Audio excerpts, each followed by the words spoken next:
Hey everyone, Alden from Prodigy Analytics here, back to break down the 2023 competitive awards. Today, we'll be taking a look at finalists for North America Player of the Year. Now, before anything else, we just want to acknowledge the biggest snub in this year's awards, Iamzo.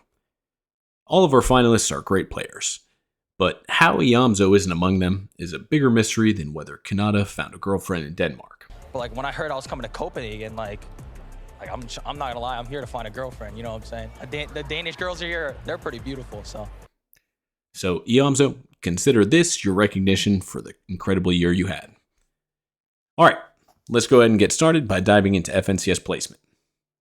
Mero and Cooper both have a mark against them in FNCS. Mero placing 22nd in Major 1, and Cooper missing Major 1 entirely. Cooper and Mero still have a stronger case than most for North America Player of the Year because of their success in the other three finals.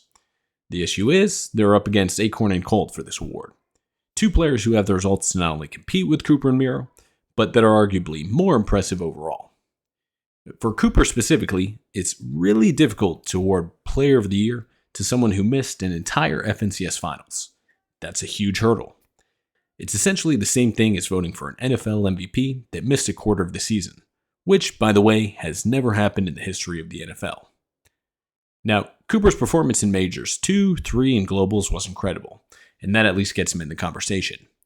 The other issues are that 1. Mero has identical FNCS placements, but also competed in Major 1 finals, and 2.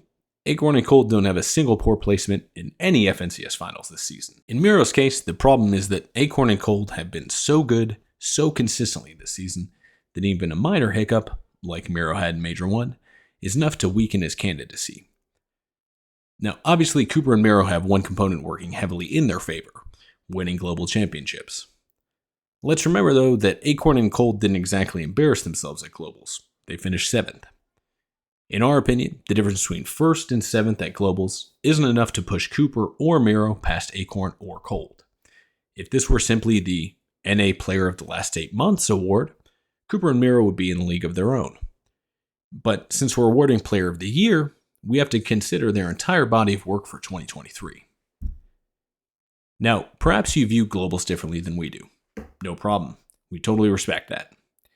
How much differently, though?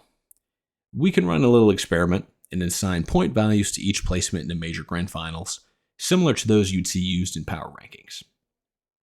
Now, let's say that you really love global championships, and you value it 2.5 times as much as a major grand finals.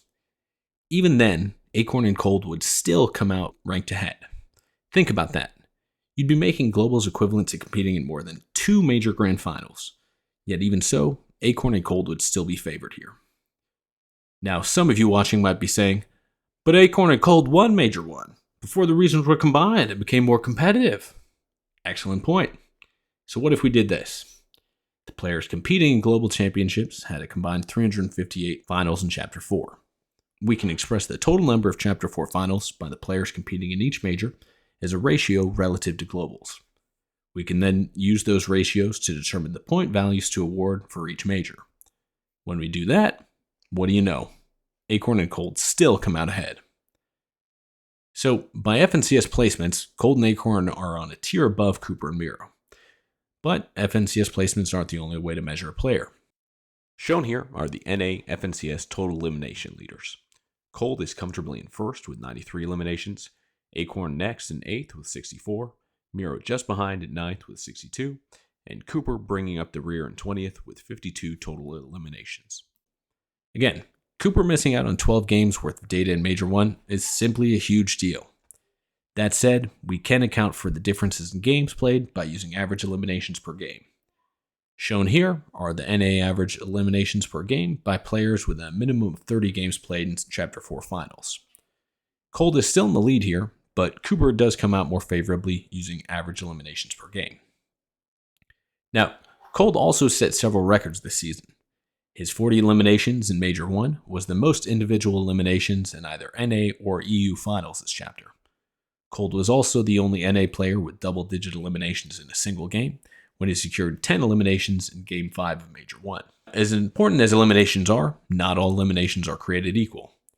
Yes, they all count for the same amount of points, However, eliminating a player competing in their first ever FNCS finals isn't quite the same thing as eliminating a player with multiple FNCS titles. Here, we have the number of eliminations against top players by each of our finalists. A top player is defined here as a player that had multiple top 10 placements or won an FNCS title in Chapter 4.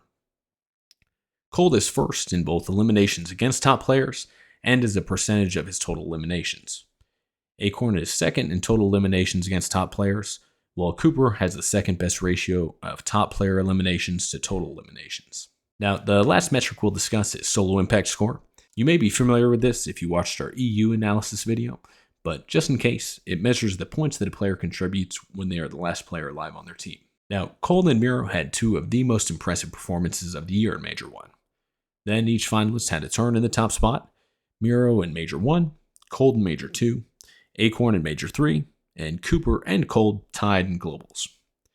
Now, this is an opportunity-based stat, though. The more time played solo, the more opportunity to accrue points. So to account for that, here are the average points per minute. Now, despite Mero leading in total solo impact points, Cold actually averaged more than 2 points per minute more than Mero when playing solo. Now, briefly, let's discuss major third-party events. Mero didn't compete in any. Cold and Cooper each competed in 1, and Acorn competed in 5 major third-party finals, including placing 6th at Gamers 8. In this category, Acorn easily comes out ahead of the other finalists, Cooper and Cold are roughly even, and Mero gets no love. Last, let's look at minor events, like Cash Cups or Elite Cups, as well as FNCS weekly finals. In minor events, the players had the following stats. And in this category, Cold and Acorn are once again at the top. And while minor events are significantly less important than FNCS, they still do carry some weight. As for FNCS weekly finals, Acorn and Cold placed top 10 in 6 of their 8 FNCS weekly finals, winning 2. Cooper and Mero both competed in 8 weekly FNCS finals, 6 together, and they placed top 10 twice. Once again, another point in favor of Cold and Acorn. Now, before we go, we'd also point to the NA power rankings from both the Fortnite Wiki and Fortnite Tracker, two of the most widely referenced outlets, and they both rank either Acorn or Cold first, followed by Cooper and Mero. Now, choosing between these finalists has its challenges. In our opinion, though, Acorn and Cold have the strongest claims to the title of 2023 NA Player of the Year. As for choosing between them, it's a question of what you value most. If you're partial to third-party events, Acorn gets the nod by virtue of his 5 major third-party event finals. If you're more impressed by FNCS, then it's a vote for Cold, one of the premier fraggers in the entire world. So there you have it. The choice is yours, fellow Fortnite enthusiasts. May your vote be as legendary as your first Victory Royale was. Until next time, take care.